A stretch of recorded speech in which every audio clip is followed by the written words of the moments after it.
All right then. Good evening, good afternoon, and good morning. Thank you so much for joining in Mumma Mudras. We at ALA are so excited to celebrate the eve of Mother's Day with what we are sure is going to be a very, very exciting discussion. Happy Mother's Day to everybody here. Honestly, we don't need, a day to celebrate our mothers. But every time I think about it, I do think that it is great to have a day dedicated to them, because sometimes we need to pause and think about all that they do and that they have done to really shape and nurture us and our identities. So, hey to all the mothers. Last week, when we were chatting with acclaimed Bharatanatyam dancer, choreographer, teacher Rama Vaidyanathan, she came up with this superb idea and decided to title it Mumma Mudras. So I'm so excited to have her. She picked a very, very eminent panel of dancers who are also young mothers, and to kind of curate a discussion that would really, help us understand how these dancers really navigate these two very beautiful, but also extremely exacting roles as mothers and dancers, and do it by remaining so true and honest to both, to their children and to their arts. While searching for quotes on there's one that really struck me, and I'm going to share it with you.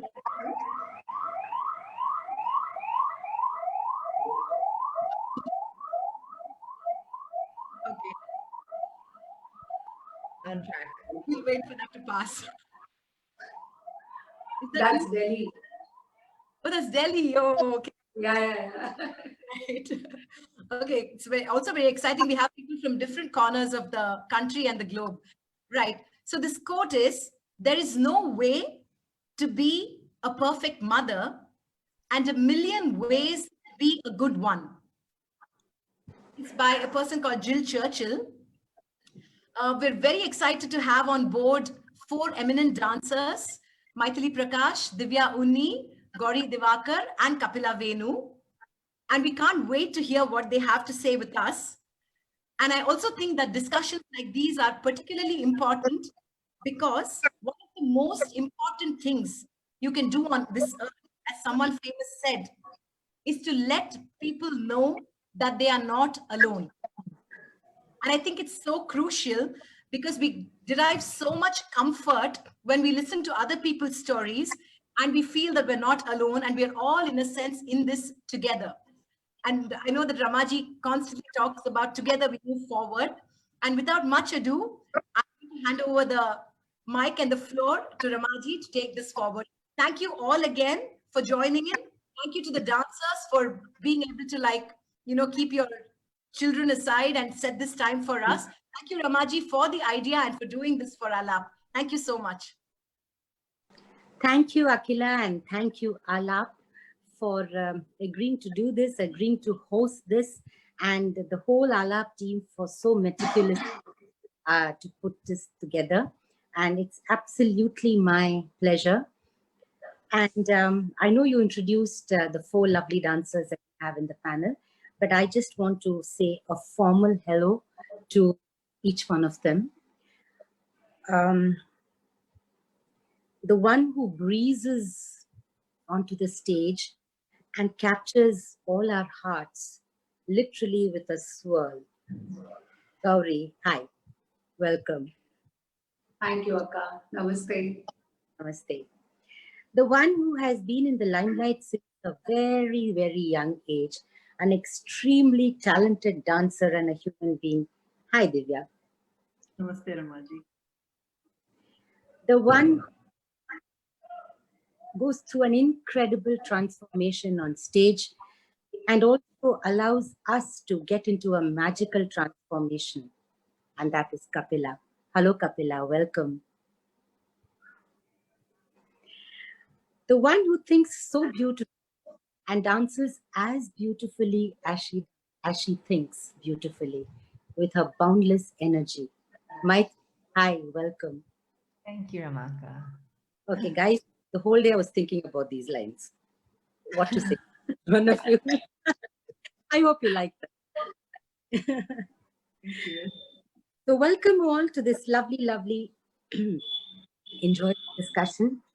Now, if I were to ask you, what is your Mumma Mudra that describes you as a mother? Maithili, would you like to show your Mumma Mudra? What is your... Okay. Okay, so Mama Mudra. So you know how in dance we show mother like this, right? So Yeah. I want to do this part and say how on one hand it's like watching our child, right? Go from like this little bean in our womb to then, I mean, so far I'm probably only like here, but if we imagine that they're gonna flower into this, and then another interpretation is the idea that sometimes you just want to be alone. You just want your space and you're just like, leave me alone. Like, why can't I just have my time, you know? And other times you just feel so open and so like your love just cannot be contained for your kid, you know? So I feel like that's this gesture. Either this, or it's either this, or sometimes even a slow motion of this. Right? Oh, yeah. I was going to say, sometimes it stops here and it's like, Divya, what's yours? So, Ramaji, the current situation or the state, I have one here. I have my baby boy here and my baby girl dress here. Oh. out from the outside, but inside it's always watching kind of, are they safe? Are they safe? Ready to, you know. So you have 3 of them with you in your mudra. one is here, another one is here, and then usually Meena likes to just put her head on my shoulder. So she's moved. Gauri, what's your Mama Mudra? She's like a butterfly. She's always like this, out of my control most of the time now. And I'm just holding her like this. I'm trying to do this mushti all the time. So for me, she's like this. Okay, nice. Kapila, what's yours? Oh my God. I think for me, the thing that the part that I really, really felt most strongly about was the birth. So yeah, Oh, that's for me the birth. Yeah. so those were the Mama Mudras from these lovely, lovely dancers. Okay, what about a metaphor? Because we keep doing metaphors in our dance, right? We keep looking for metaphors in our sancharis and exploring them. What if we were to look for a metaphor for a dancer who is a mother, or a mother who is a dancer? A metaphor for a dancer mother. So how would we describe that? Like, for example, for me, the metaphor for a dancer mother is Shiva holding the damru and the fire. Constant, endeavor for that perfect balance between the crucial balance, because it has to be the perfect and the crucial balance between being a mother and being a dancer. So that is my metaphor. My metaphor is Shiva holding the damru and the fire. Can you think of any metaphor? Gauri? Yeah, for me, Akka, it would be like a flower in the wind. It swings, it dances all over. But finally, the flower, withers away. But there is a seed in her, which is going to next generation, the flower, to bloom. So it's like that for me. Okay. So how will you show it? So for me, it's like,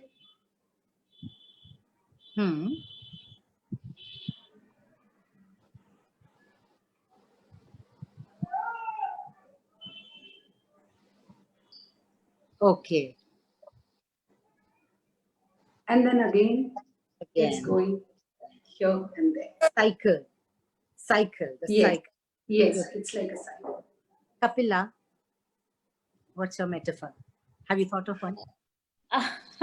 Actually, I was thinking, I couldn't think of anything to compare because for me, I really couldn't come up with anything. It's incomparable. This Okay. whole business of motherhood. Maithili or Divya, did you come up with a metaphor? So for the entire motherhood. Metaphor of being a mother and a dancer. So this is just my case. Mhm. I would say Vishamayati, Ramaji. Vishamayati, because you put together different patterns together, and in the end, it all has to fall in the rhythm. It all has to be a basic unit. So you're doing things. You're watching your mom, your grandmother. You're just following their path. You're just putting things together and trying to bring them up. And it's all Vishama. It's different combinations. Okay. Lot of Sanchari Bhavas. Okay. Maithili, did you think of a metaphor? I did, Ramaka. Mine's a little bit complicated. Because motherhood and dancing is complicated. So my metaphor, so there's a student actually told me about this a few years ago, was there's a seed that requires fire in order to sprout. So it's a seed, it's like, and it's a bunch of trees, like eucalyptus trees are one of those types. Wait, hang on, I forget what it's called. But yeah, it's basically a seed that requires fire in order to sprout. And so for me, the idea of growth and fire, like a fire burning on a forest, but a plant requiring growth for that just seems so contradictory. And for me, like even as a mom and as a dancer, I feel like it feels contradictory in theory, because as a dancer, I feel like it's all consuming, like, training and practice and just creatively being engaged with dance. I feel like I'm always thinking, like always kind of soaking things up, and my mind is just always on that. And then to be a mom, you have to be present with your kid all the time. They require you. Like when I start to drift off, she's like, Amma, look at me, pay attention. So both require so much of you to give, like fully. It's not something where you just leave it at work and whatever. And so, but then at the same time, they feed off of each other so much. And I know that's going to come up later in our conversation, but I feel like the two roles just are so, just text me the name of that tree. I'd really like to know. I'm gonna look. It was okay. So what? Yes, Divya. Your Mumma Mudra. My Mumma Mudra. Oh, okay. Oh, yeah. When you're on stage, we have one stage look, like everything is all right. I'm calm and cool. I'm collected. I've got it all there. We have that nice, calm look. And then when you have to be a mother, early in the morning, making breakfast, making tiffin or whatever, or if the child is ill, whatever. So it's all of that like this. Okay. So in Ardhanarishwara, you have that Parvati and you have the Shiva. So Parvati is like this, and suddenly you turn to Shiva. Then again Parvati, again Shiva. So my Mumma Mudra is this, and then nothing is wrong. Okay, I'm cool. But some can and here it's going to be like this. So it's going to be any one place you are kind of a little one place you're calm, and in the other place you're a little worried or tensed or whatever. So if you're calm here, you're worried here. If you're calm here, you're worried here. So that's my Mumma Mudra. Okay, so I just wanted to ask you girls one thing. Is it such a big deal in becoming a mother? I mean, in the sense, cows become mothers, pigs become mothers, birds become mothers. So when we become mothers, are we like glorified? Why? Because it's the most natural thing in the world. Every living being becomes a mother, and every woman becomes a mother, right? Do we have to become a mother to learn qualities of patience and empathy and selflessness? I mean, so why do we become mother? Is it such a big deal in becoming a mother? If you're married or not married or whatever, maybe from your own womb or whether you adopt, same for me. So when I say becoming a mother, I mean becoming a mother to a child, not only restricted that the child is born out of your womb. So what do you think, Divya? Because you've been a mother thrice. Boy, you are, yeah. So do you think you have to become a mother to learn those qualities? I think it brought out a lot of the patience, love, surrender, dedication, all that is in within every human being, I think. Hmm. It kind of brings it enhances it. And we may be a little too, by practicing all that, but it just makes us a little more perfectionist in all those virtual qualities. Okay, but I have seen several women who have never been mothers, but are fantastic human beings, complete with qualities of patience and selflessness and empathy and surrender and everything that you said. So this is really something that we need to think about. Yeah, what do you think of? Yeah, I'm sorry. Yeah, go ahead. Did you? Was, Yeah, was that- Kapila, what do you think? I don't think I definitely don't think you need to become a mother. I think everybody has different ways of invoking compassion and patience and love and kindness and everything. And I definitely think that only people who really have a strong desire to be a mother should ever be a mother. And why? I don't know. I don't know. Okay. It's true that we do have our biological calling, and some people choose to respond to it because they have that strong desire, and some people choose to just just let it pass, or maybe choose not to listen to it. I think it's as simple as that, but I think it's most people because they really want to experience that. But I don't think it's a big deal, but it's very hard work. Oh, yes. Yeah. Yeah. So, which comes to that point that I want to address. Gauri, you were dancing, you were busy, you were performing, you were touring, and bam, one day you just went off to have a baby, right? So, No, it's sorry. Yeah. Please complete. Yeah, say that again. So I was telling you, it was not one day decision. I was like, let me complete one chapter of mine, and then I got one award from the government, Bismillah Ka award, and I was very excited. That was my marriage year, and then I was thinking, so go for it right now or not. But I waited for like almost 4 to 5 years, and then I decided that now I'll have baby because I really wanted to have. The way Kapila said, it was desire. So it wasn't an overnight decision. No, right? of course not. Of course not. Maithili, you also made a conscious decision. You were also performing, and you were absolutely professionally performing, and then you just went to have a baby.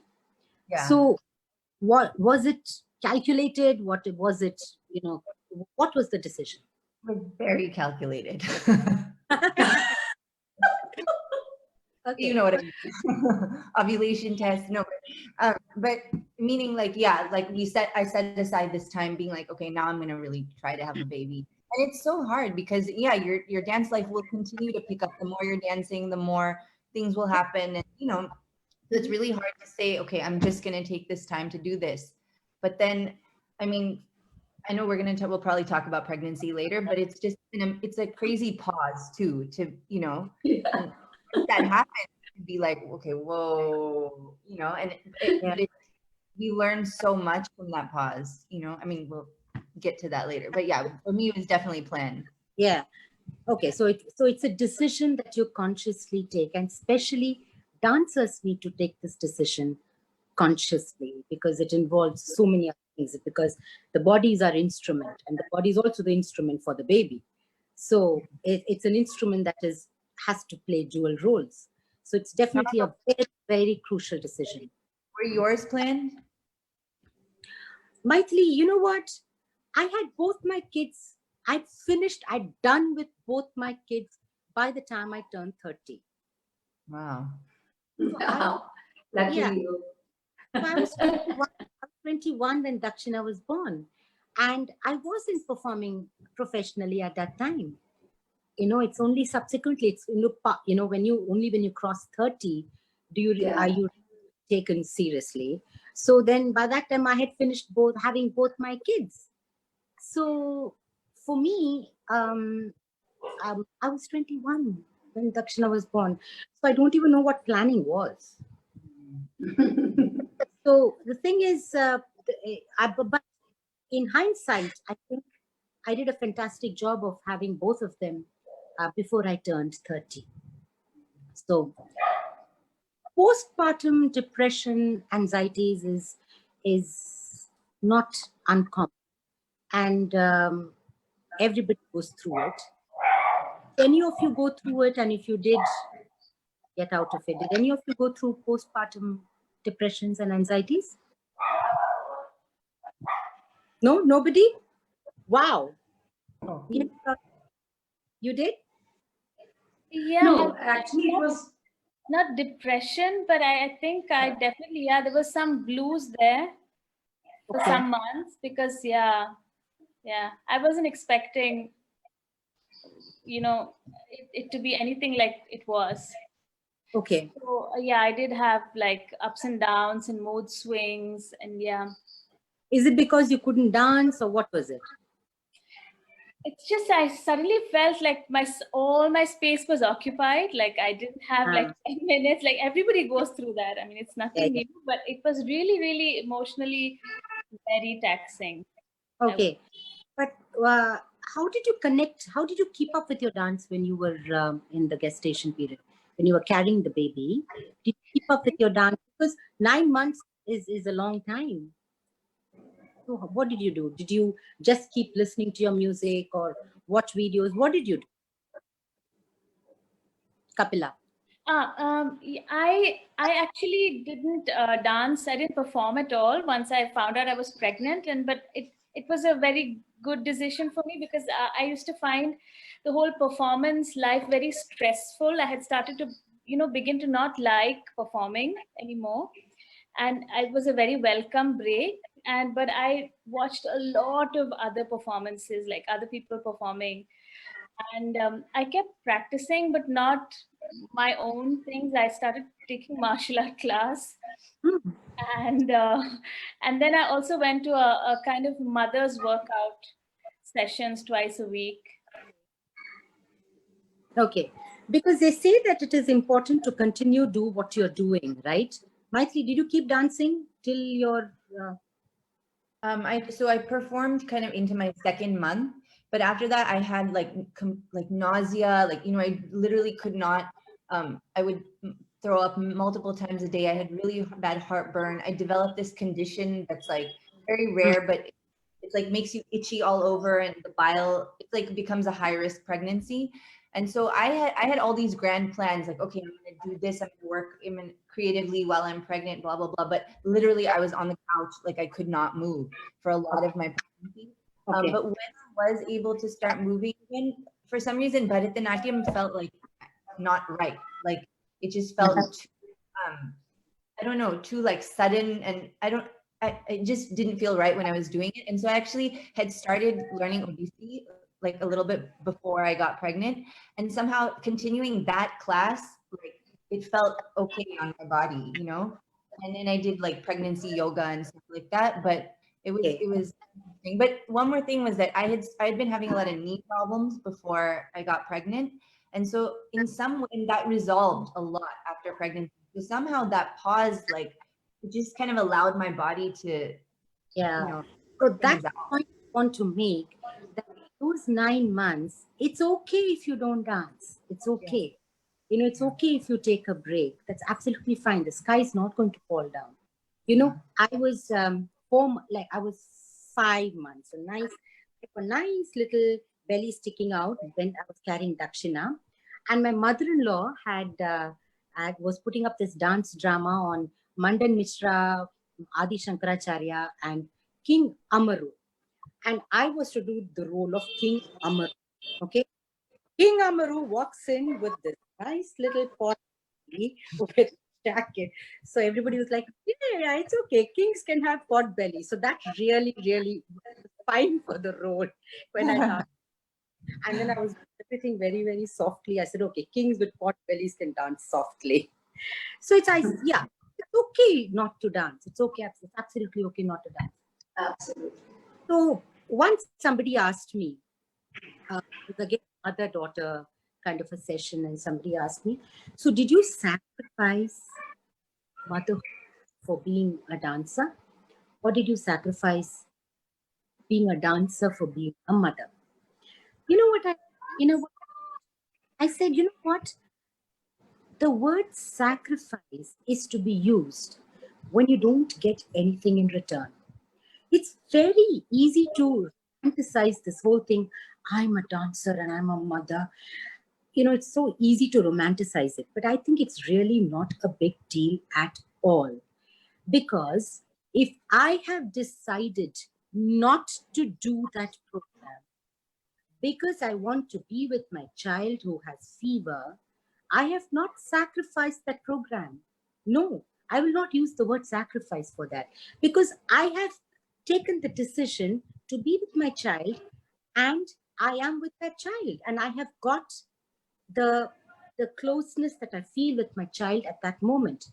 And at the same time, if I have not been able to attend my daughter's annual day where she's one little fairy princess on stage, and I'm not watching her, and I'm in some other town performing, I cannot say, oh my God, I sacrificed being a mother, sacrificed being there in the theater, watching my little daughter so that I could dance. No, but I've got the program right in return. I'm performing in return. So what have I sacrificed here? Nothing. So being a dancer mother, do you really sacrifice one for the other? You take a decision, you take a conscious, informed decision, and you go with your decision. And you have that equanimity that I have taken this, I have done this, I have taken this decision that I will not be with my child for this program, or will not do this for my child. So will you use the word sacrifice? That's what I feel. Look, I would say, I mean, I agree with what you said in terms of sacrifice. Like, I wouldn't use that word at all. But I think the decisions are sometimes really, really hard because, and Okay. I think that's the point about being a dancer and a mother. It's because dancing is not a job, right? It's something where we're just like Exactly. completely invested emotionally, physically, intellectually, everything. And so there are opportunities, like for me last year, I was in France for a rehearsal period for a show, and I missed Rumi's first stage annual show or whatever, and it wasn't, I mean, I was so thrilled being in France working on this production, but I would have, like, if I could have divided that self and put myself in two places. Life is always about that. Always, yeah. Always about that. So it's always about making that decision and going with that decision. Gauri, have you ever felt guilt? Have you felt guilty? कि मैं उसको छोड़ के In जा the रही हूँ? starting, actually, absolutely, I felt because when I started dancing, she was just 6 months old, and then I was like feeding her, and I left her just for a 1 day in Bhubaneswar, and I performed there. I was I was crying and crying and crying. But my mother-in-law told me that she's sleeping. She do not know whether you are here in Delhi or in Bhubaneswar. So this happened like maybe for 2 years or 3 years. Of course, absolutely, I was in a guilt. But after that, my sister told me then, see, she'll be proud of you. You are performing everywhere. You are taking care of your kids, whom I am teaching all the time. So then she told me, and then I was like, okay, calm down, Gauri. It's your profession. It's your passion for sure. So with that, I'm continuing. That word to be calm and Yes, to absolutely. equanimity of what you want to do at that moment and what you have chosen to do at that moment. And Absolutely. I think the best way to deal with guilt is not to have it. Yes. Is not to have the guilt. Divya, Yeah. suppose I'm coming to the point of dancers being mothers, right? Again, is there a big deal in that? Because what if you had a 9-to-5 job, right? you weren't a dancer, you had 3 kids and you had a 9 to 5, you would still be multitasking. You would still have the Mumma Mudras. You would still, be making decisions. You would be still feeling guilty sometimes. So, being a dancer or being a working mother, you could be a lawyer. I mean, lawyers are doctors, lawyers are mothers, doctors are mothers, engineers are also mothers. Mothers multitask. It's as simple as that. So how do you think your life would be different if you had a 9 to 5 job, suppose? I don't think it would be different. I think it would be much less time I would be able to give the 9 to 5 job. I think as dancers, we, at least for me, I have the ability to control my schedule, and I can plan it accordingly. There are there are these times, but then there is also working in the US, like being a teacher. I've always felt like that school time, whenever they have to get ready and go, come back, my work starts after that. So I do work when children are home, but then I'm able to be there for them at other times, which, Okay. general society is, the timing is opposite than for us. Yeah. So being a dancer or being a, yes, Maithili. I feel like, I mean, I was having this conversation with my husband yesterday. I feel like there is a difference being a dancer and being a working mother, because at least, I mean, I can only speak from my experience, right? But when you're a working person and you go out of the house and you have a job, there's like this separation, right? This idea of, okay, that is my workspace. My kids are not there. There's a certain different focus. Like, I mean, Kieran, my husband, is not a mother, but he's a parent and he's very involved in Rumi's life. But when he leaves, the minute he gets in his car and he goes to work, it's work, and he knows that his kid's being taken care of. And when he comes back, he's so present with her. But as a mom, working in the studio in the back, it's just like knowing that I have to take her to school, get her ready, pick her up. Like, it's just that knowledge that if anything, or, that's if she's at school, but if she's at home, there's no way I can be 100% focused, so that's a lot of where my guilt comes from, with both dance and Rumi. I feel like I'm not able to give 100% to dance because my mind is also kind of here, what's happening with her. And when I'm with her, there's that dissatisfaction of not having completed But might be that be the case if you were working from home also. Yeah, that's true. Yeah, it would be the same thing. Yeah. And Kapila, are you like, do you keep strict hours? This is the hour to be with my son. This is the hour to dance. This is the hour to feed him. This is the hour to make him go to sleep. Are you do you keep a discipline chart? How are you as a mother? I knew that. That's why I asked you. Discipline. I'm not disciplined to begin with. I'm like very chaotic. So now, like, since my son is 5, I've really been trying to get him into like a system for himself, for his daily routine, that he should like be in bed by 8:30, wake up, and like shower before breakfast. These things are like set, but with for example, with rehearsals, I mean, it's from day to day. You have to figure out some, but no, I am very bad at scheduling for the moment. I think there is no rule, right? You'll all agree with me. There's no fixed rule for parenting and for being a dancer mother. Remember, Maithili, once when I called you to hang out in Chennai once for dinner, you said, no, this is the time Rumi has to go to sleep and I can't come this time. And that set me thinking, because I'm not strict. I wasn't strict with my kids because I would practice whenever I could practice, whenever I could practice, and whenever they were sleeping. But this was a new rule of parenting that I came across when you said that. So like I say, that there is no fixed rule. Like Kapila, he doesn't have any rules, but you have few rules, right? Oh my God, there's so many rules. Yeah. I mean, but it's also like kind of the environment that we're raising the child in, right? Like I grew up with my mom who was a dancer, and I literally had no sleep time, no eat time. I slept with her lap with her doing tatkari, like whatever. But with Rumi, like I don't know, it's just like the way life is here, like sleep training. People in India think sleep training is crazy.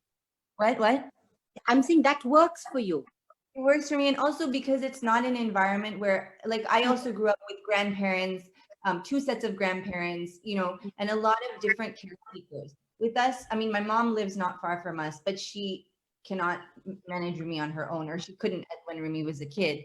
And so it's just like I had to get her into a system where where the schedule was the constant. I think kids also need some element of constancy. If it can't be the people in their lives, then it has to be some kind of routine that they know they can look for, or maybe it depends on the kids. Mine is very, like, she needs some control in her Yes, life. like I said, there is the rules that you make for yourself. There is no written rule.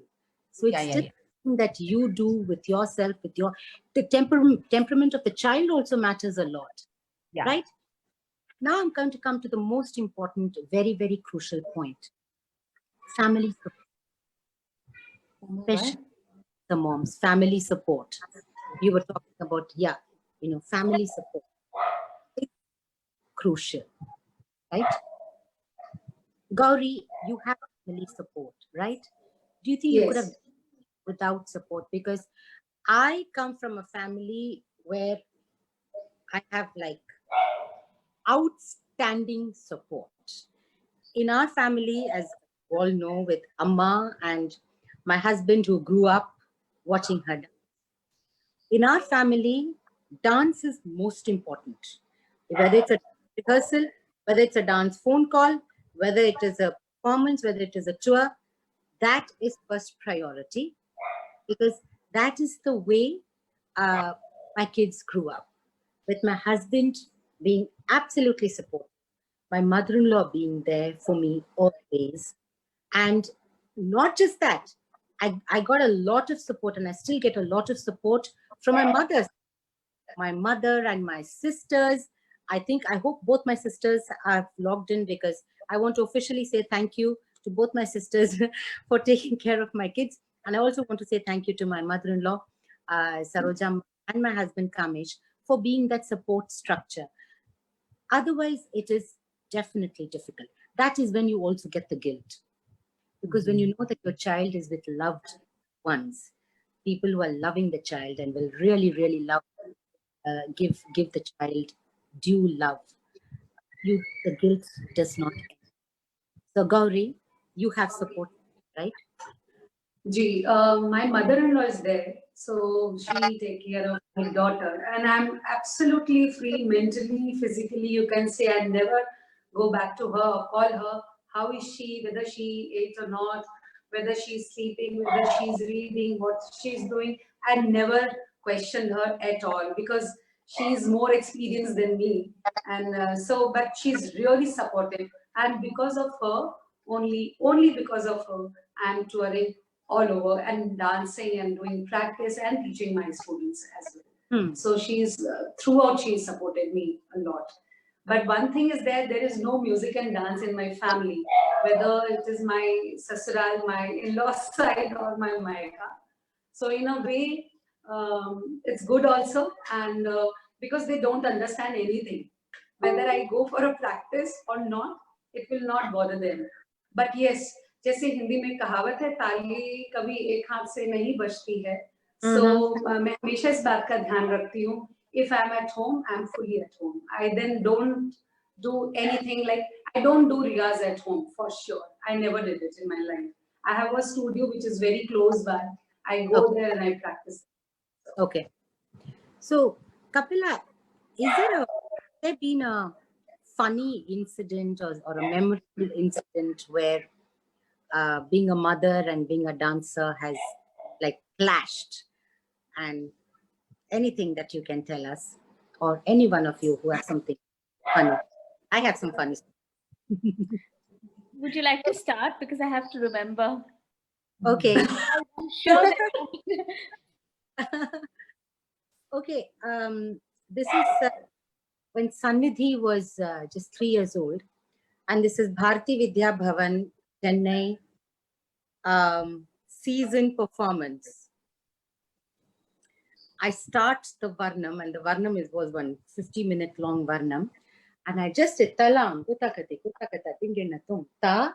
And just when my eyes went towards my right hand, just behind the orchestra, you know, those little steps that go to the audience, I see one little kid there, okay, trying to imitate me. I'm like, huh? Okay. I knew my mother-in-law was in the audience, and I knew a few others were there in the audience, and I'm thinking, okay, they will, you know, pick her and take her away. I do that and I come back again, and still she's standing there in the step, just after the stage, the first step. Throughout the Varnam, Sannidhi was there. And you know why? 25 people tried to get her down. They couldn't. They couldn't get this little 3-year-old, because the minute they would come close to her, she would screech.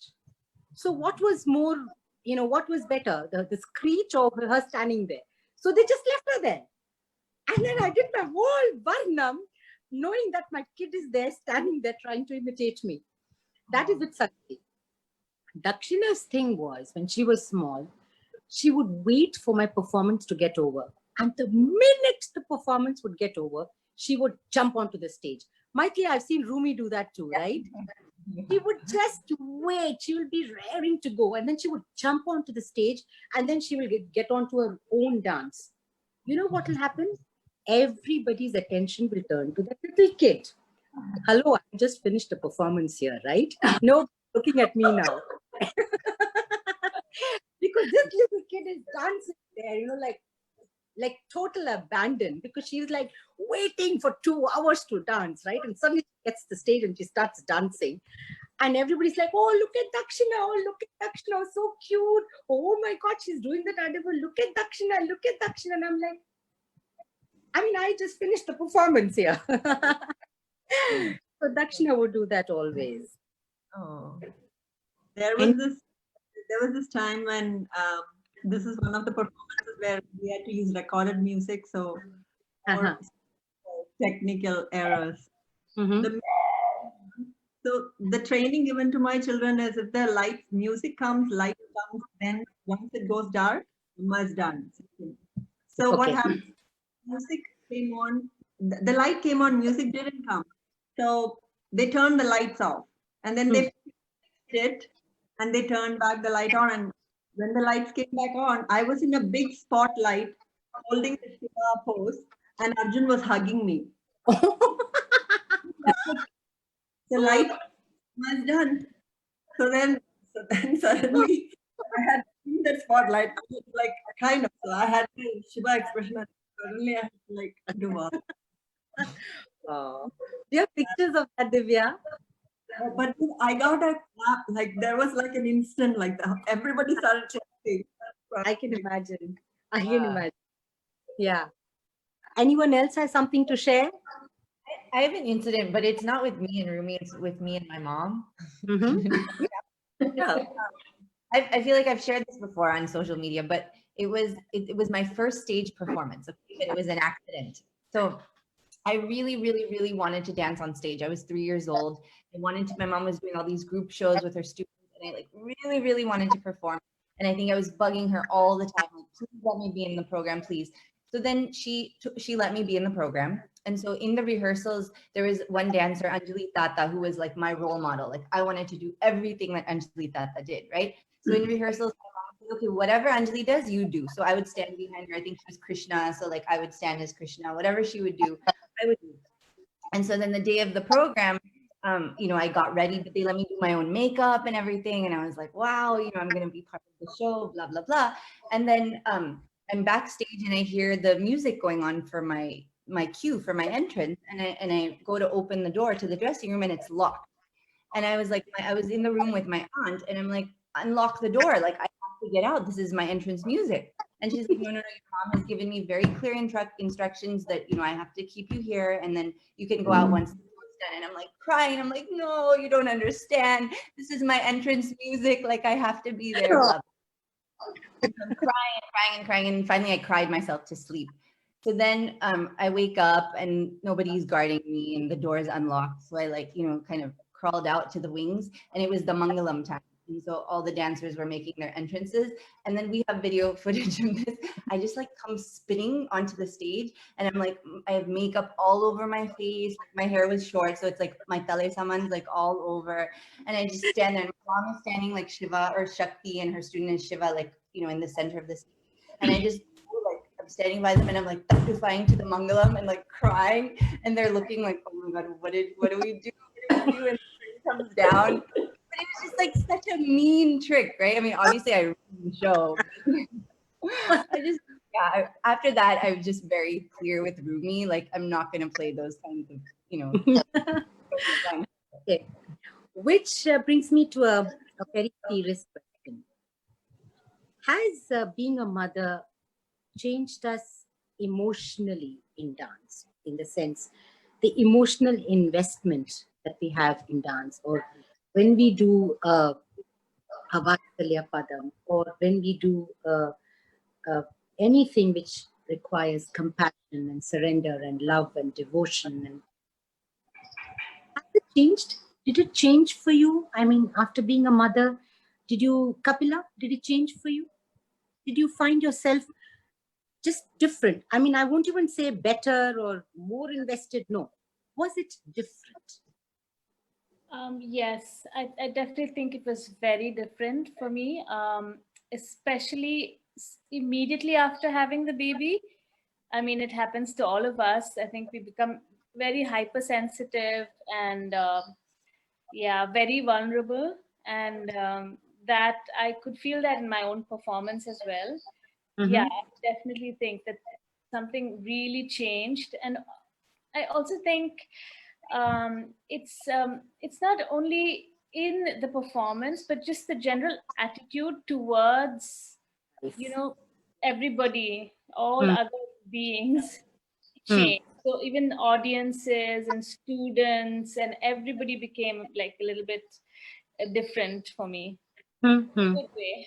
I can completely understand that. Yes. I want 2 lines from each one of you on how did you get back to shape? Don't ask me. I'm still struggling. Oh, really? No, Divya. Oh, yes. No, sorry, Gauri. Gauri. No, Akka, I don't know what happened to me. I'm not very sure. I don't have a problem with my stamina. I can dance still like full on Kathak like for 2 hours. But I'm not able to go back to the same shape the way I was. Sorry, So I'm still struggling. And many women have this problem. Many women have this problem. yes, so I'm badly struggling till now. I'm doing everything. Like apart from Kathak Riyas, I'm totally a sports person. But still, I'm not going back to my like original shape. Okay, So maybe you can hear what Maiti, Divya, and Kapila have to say. Maybe that'll help. yes, Divya. Like Divya should go. Yeah, 3 kids. I know. Oh, she has a figure like a model. In my last pregnancy, I think I would say the most disciplined time of my life, Ramaji. I would practice. I danced. The last program I did was when I was entering my 8th of pregnancy, and I Navarasa Mohana, and I attended your workshop. So I would do. I just kept going. I think it was. I just picked one and kept doing it once or twice. Mm-hmm. That's all I would. The rest of the day I would, and then evening gain energy, go teach. So just practice. So just prioritize those. So you did practice and you did yoga. I did yoga, yes. Practice and yoga. Okay. But I did for 30 minutes. Like I never pushed, but I just kept going every day. That much time I would spend. Okay. I gradually built up, like, I did a lot of yoga as well. I did some aerobics and stuff like that. And then I gradually built my dancing back in. I would slow down tracks of like Jati Swaram, Alayappu, stuff like that, and very gradually kind of build it in. I mean, that's basically Okay. what but I feel like after the kid I got a lot more discipline with my body. Like I feel like I've had better years of being in shape after having her than before. Yes, you're so right. That's exactly what I felt too. Yeah. I became stronger, my stamina increased, it improved, my aramandi improved, everything improved after the kids. Wow, yeah. It's crazy, yeah. And Kapila, you told me that you did some courses even while you were having a baby, even while you were carrying the child, right? You did some exercises? While I was pregnant, yeah, I did everything like very random. So when I was pregnant, I was practicing martial art a lot. And because I had a midwife who really pushed me to do like everything. Okay. So that was very good. But after childbirth, I actually took it very easy, and I didn't put any pressure on myself. So I put on weight. And I totally agree with Maithili and Akka, because I also had an experience that later when I came back very gradually. And but I did find that I got stronger and much more disciplined about physical practice, and I take much better care of my body, because I think previously I was a bit more abusive towards, yeah. But yeah, I'm definitely better off with the body. I have a better relationship to the body, actually, I would say. Okay. Which brings me to 4 little tracks that I sent all of you. I think it'll be very, very interesting for viewers to see you do that little abhinaya on those tracks. Each one of them are just about 45 to 50 seconds. We'll begin with Divya. So I chose a very, very beautiful song for Divya, the very, very famous Talata Paata written by Irumain Thambi, Omana Tingal Kedavo. I thought that would be apt for Divya because her baby is like so small, and then you're looking, and that too it's a baby girl. So you're looking at the baby girl and you are marveling at the beauty of this creation. I think all of us would love to see you do that. Ramaji, I did get those feelings as well like you explained. But then this is what I will show you what happened this is exact a representation of when I was sitting down with the baby to choreograph this. This is what Okay. happened. Yeah, that was the point. The point was I wanted all of you to do it as though it was your real baby in your hands. So this is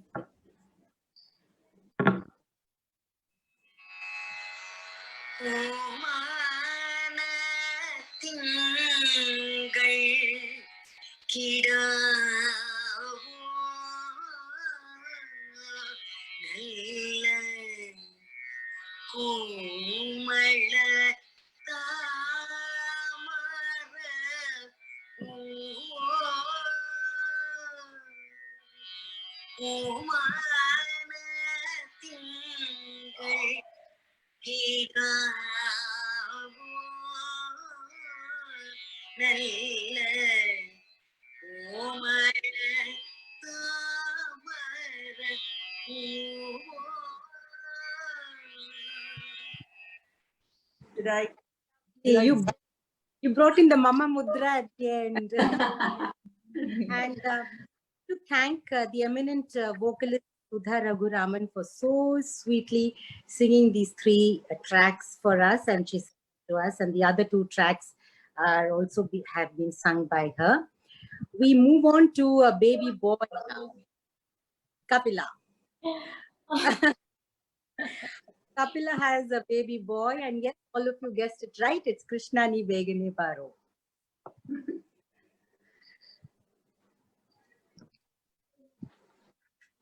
Oh my God, I'm really nervous.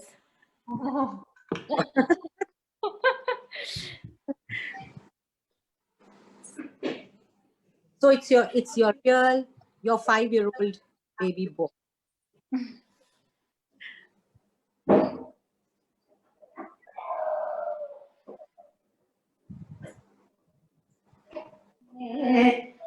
Sorry, should I? Krishna Libe Gade Bhavo Krishna Libe Gade Bhavo Krishna Libe Gade Bhavo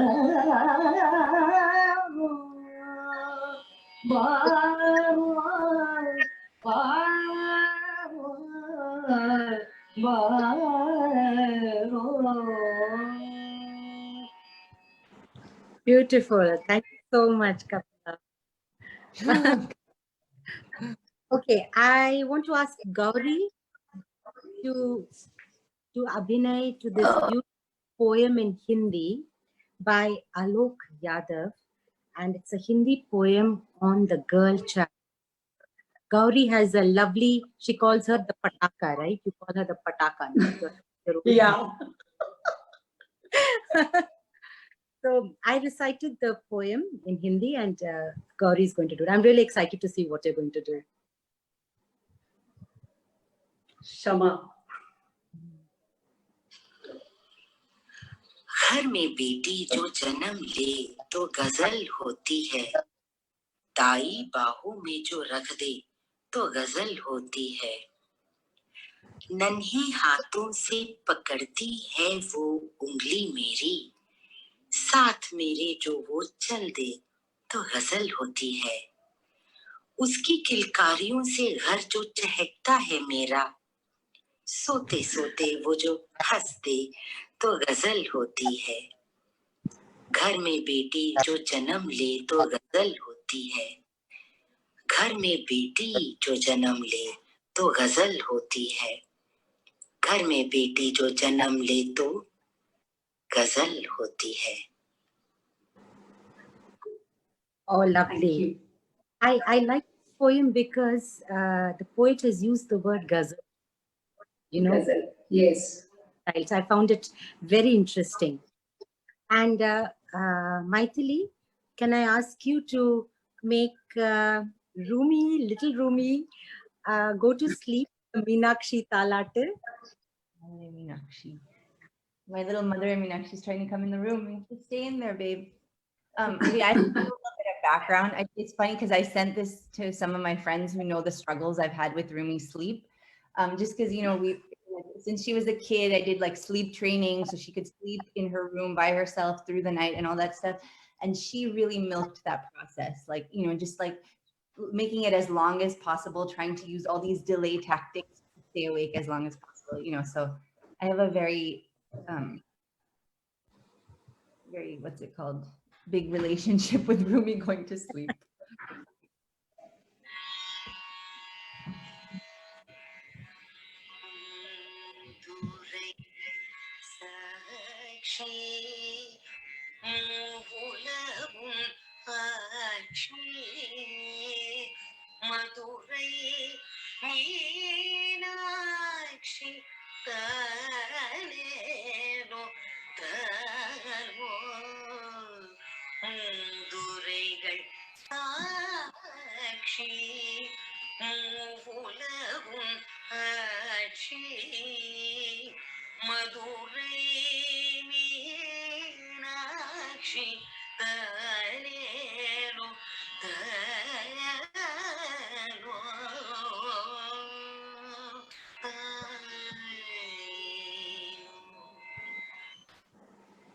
Beautiful.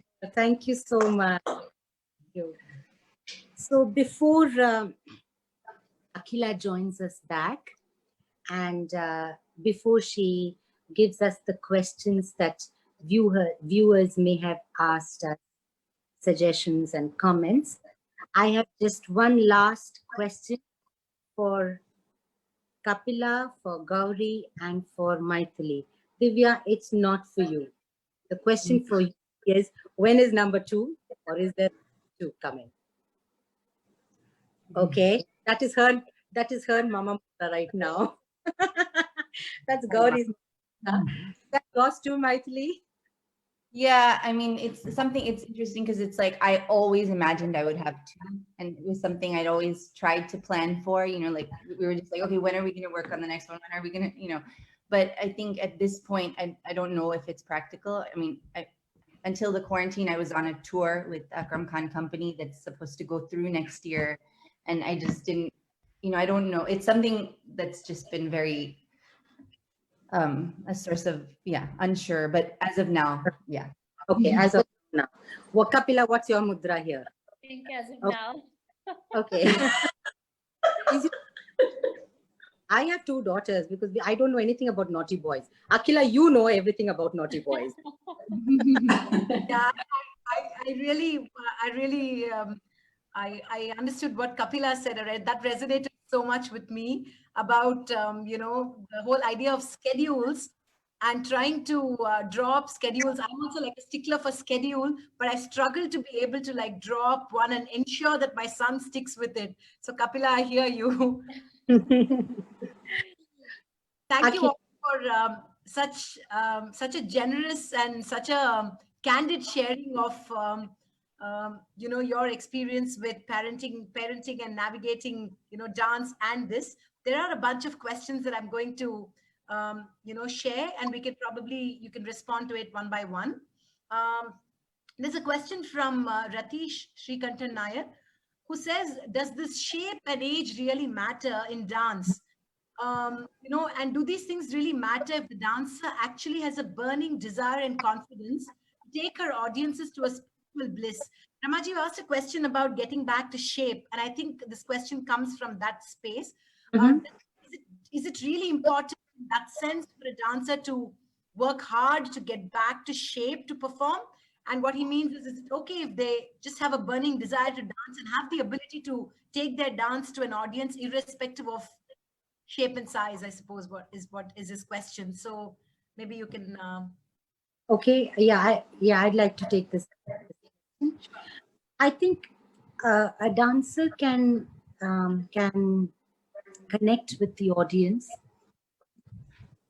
irrespective of age. That's definitely for sure, especially in classical dance.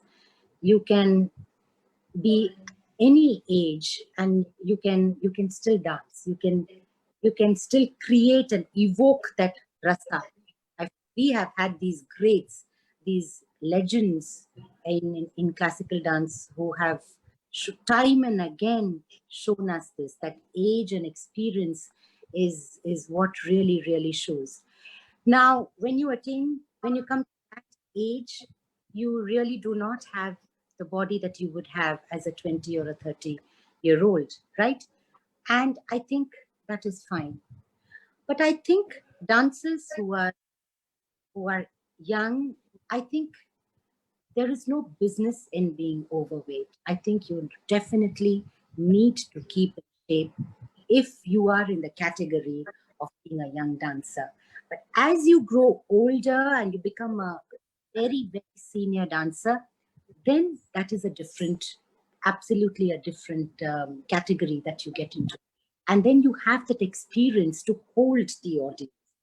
You have the experience of all that rasa that you've invoked all those years. And that is just, osmosis has just, permeated into your body. And at that time, the body really doesn't matter because that is not what you're looking at. But if you are at a time when you're doing a full margam, you're doing a full performance, if you're overweight, you will not have stamina. So I think you need to definitely take care of the instrument, your instrument. The body is our instrument, and I think it is crucial that we take care of it. Okay, ma'am, would anybody else like to respond to this question? Does anyone else want to respond to this? Yes, Gauri. It's not only about shaping, and it is not only about within us, But once when I was back to the our field, and it was exactly 6 months, and I performed in Delhi, and I was being criticized by the critic about my shape. And because Aditi told me that just wear ghungroo, roam around, and take first show after 6 months and be on stage. And that word inspired me. But the day I was on stage, and then the Friday, the review day came, and I was being criticized by one of the critics that after her pregnancy, the fat got into her. So it's there. Yeah. Yeah. I also had an experience of I think, when was it? It was like 8 or 9 months after Rumi was born. I performed at Academy that season, and I don't think it came in print, but I know that one of the reviewers was telling people, why did Maithili come back to dancing so soon? You know, like something, a comparison, and I remember actually, Kapila, I texted you. At some point, I was just like so frustrated because I felt so happy to be dancing. Of course, I'm not going to be the same 8 months after I've had my kid as I have been, It was just so disappointing to like hear people judging. I mean, obviously, critics are going to do their thing and whatever, but to hear somebody speaking about you to other people, saying, criticizing your dancing self and body, and it was disheartening. I remember talking to Kapila, and we kind of had a I conversation. mean, yeah, it's definitely not warranted. But I feel that since the body is the instrument, and you take care of our knees, our joints, our spine, our core, it's very important that we take care of that. And if we put on weight, and put on weight, I mean, like really go out of shape to a point that you're not able to dance, I think that's because actually not taking care of your instrument. So that is important, I feel. Yeah.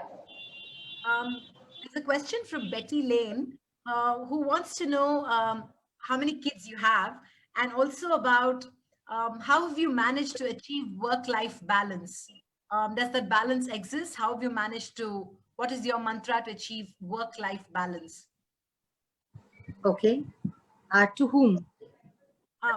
She just wants to know, like, kids. Okay. Yeah. So Divya Unni here has 3 kids. Maithili, 1. She says this for the second one. Gauri has 1 and she's for the second one.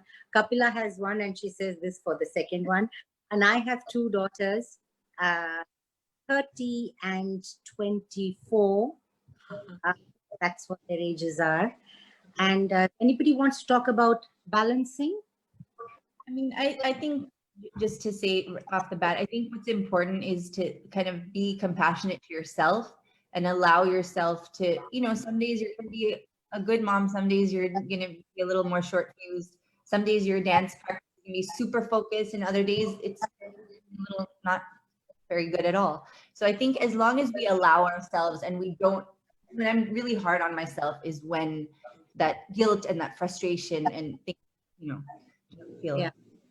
In the beginning of this talk, Akila, I did say that the best way to deal with guilt is not to have it, and also not to keep sacrificing, because I don't think we're sacrificing anything. And you take a conscious decision, you make that decision, and you go with that decision, and then you give your 100% to the decision that you've made. I know it is difficult. It's definitely difficult. Definitely, you want to think about that daughter's annual day that you missed, and that's happening right now, and she's on stage, and here you are performing in a completely different city. So that kind of will arise. But then you yourself, nobody else can deal with it. Your husband may say, "Don't see, I'm taking care of the child." Your mother may say that. Your mother may say that. But ultimately, you have to get that equanimity within you. And I think that is the ultimate balance, the balance of Shiva, of holding the damru and the fire. Yeah. I just had one point to make. I think this point was raised by Maithili about how, in some way, she talked about her husband going away to work, right? And getting that sort of luxury of time to focus on his work. And I think, like, even though I'm not a dancer, but I work in the space of the arts, and I recognize more and more that it's probably got to do with the fact that the arts as a whole is a sort of unorganized space. And we don't have a 9 to 5 schedule in that sense. So sometimes I'm doing calls, Ramaji, with you also, sometimes I do calls at 10 p.m. right? So in that sense, we're never actually, and I sometimes agree with Maithili, because our spouses go away to work, and even if they come back at say 8 p.m., the 2 hours that they spend with the children, they're completely present.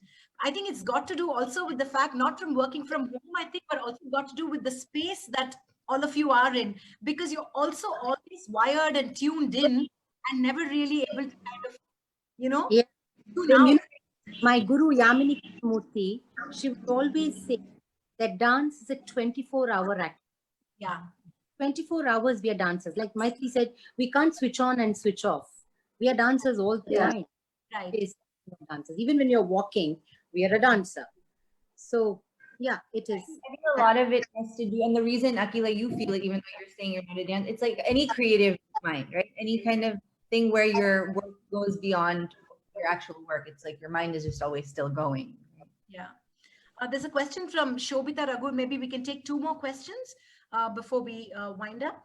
There's just one question that she has is, for those of you who have more than one child, were there any differences that you noticed the next time, either from what you did or didn't do with just the overall experience? Was it more challenging or easier because you knew what to expect? Maybe Divya and Ramaji are best equipped to answer this question. Yeah, Divya, you go first. For my older Arjun and Meenakshi, I did not practice during, or I think, like I said, I was more disciplined. So maybe I got a little wiser and disciplined person, and that really helped. So that really helped with my energy level and trying to want to get back sooner and learning how to time it and everything. And I was fortunate because I had complete support. Like Arjun was also very supportive of me continuing practice and programs and everything. And my parents, they have been the support system. So I had good support, and I think I learned to have a good schedule, and I kind of figured it out how to get that motivation to get back also. So that's the whole with my third pregnancy. So I was able to stay connected and start my journey to get back. And I'm still on that journey, getting my stamina back and everything. But he's only 3 months old. For me, the second time, definitely more focused, definitely more hands-on. And it was also 7 years later. I was 28 when the second one was born. So by that time, you have figured out which path to go in your dance, and what you have dance in your head, and you figured out what dance means to you by then. So I was definitely more focused and ready to hit the gym and start workout, practice, and discipline, discipline timings. And I start off like that every time after both my kids. I start off with discipline timings, but after that I just let it go, because after that I'm a very, very cool mom. I mean, okay, you don't want to do your homework today, okay, never mind. Or you don't want to eat finish today, okay, never mind. So I'm like that. Really? Oops. Yeah, but then there are other things I'm particular about. I'm particular about values. I'm particular about behavior. I'm particular about how you think, how you react to situations. Those are the things I'm particular about. How did you like instill that in your kids? You know, like Just, you can't. just keep talking to them. Just keep talking to them. And, when an incident comes, bring them into that conversation. And I think bringing children into the conversation, like for example, in a dining table, to converse and to talk and to to discuss is, I think, very, very important. Kids learn a lot from there. Right. There's a really interesting question, which is about, besides just being around dance and listening to the music, when did you officially start teaching your children to dance, if at all? Did they resist, rebel? If so, how did you handle that? Shobita says that she has a young boy and 99% of students here are girls.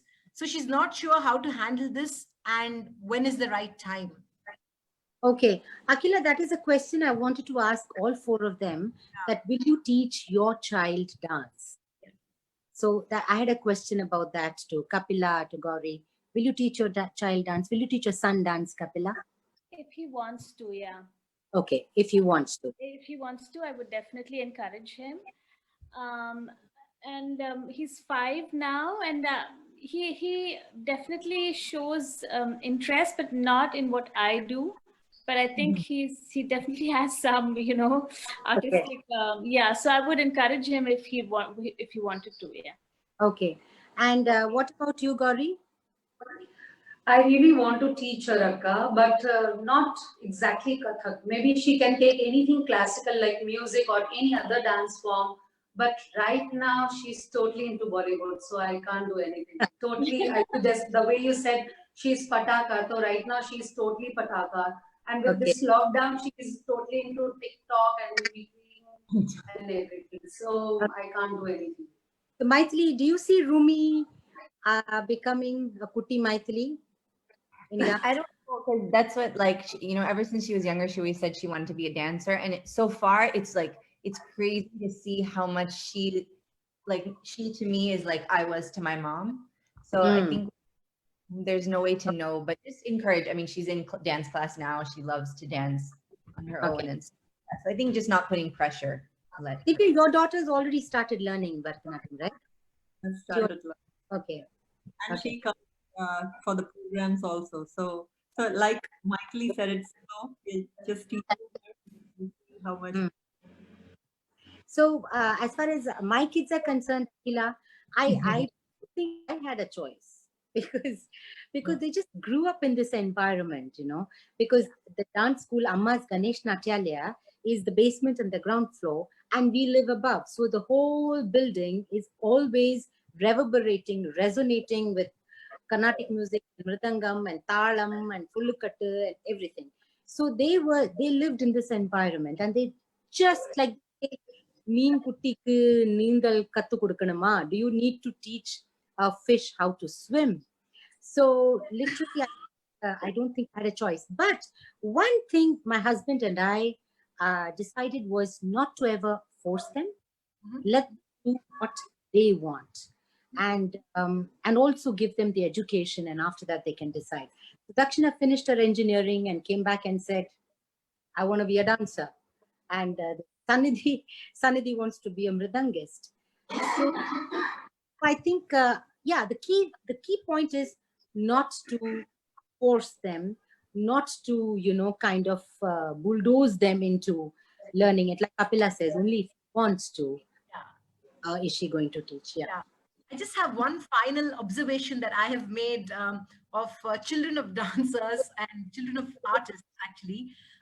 That recently a friend of mine told me that the day that Ramaji, that you and I had a conversation for the Hindu weekend, she said her 6-year-old, and I have a 6-year-old as well. She said her 6-year-old actually sat, 6-year-old boy actually sat and watched the entire interview with her.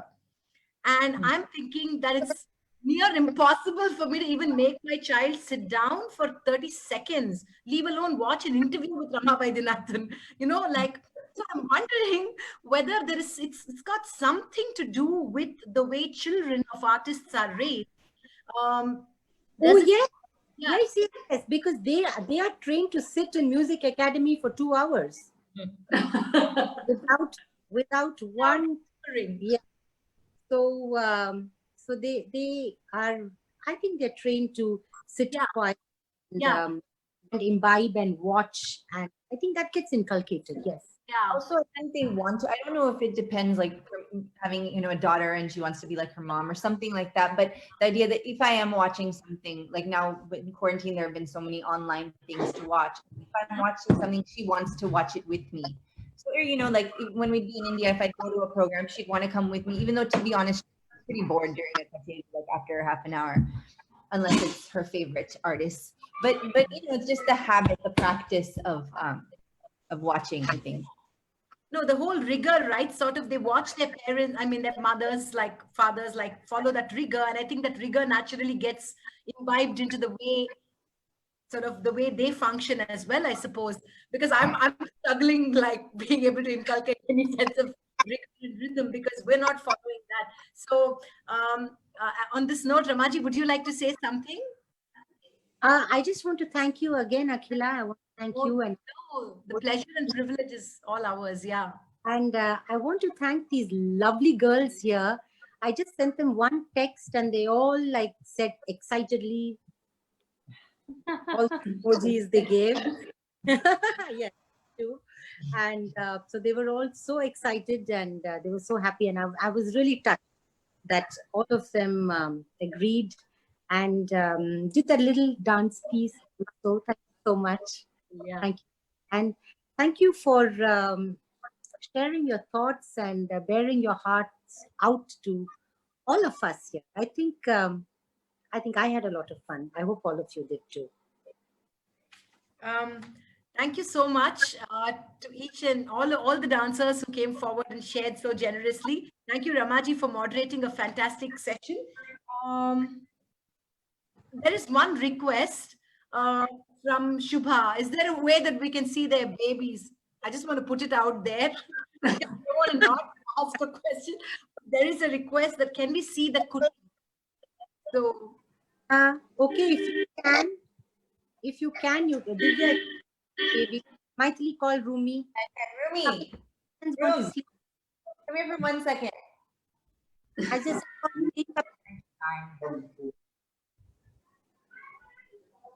Gauri, where's your daughter? I'm so sorry. Oh, she's with her My son. grandparents, but I can show her picture. Okay. She's Has son gone to sleep?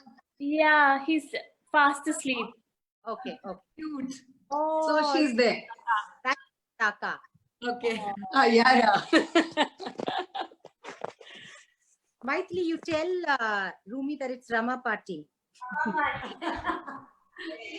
You don't have to if you want to. She doesn't want to.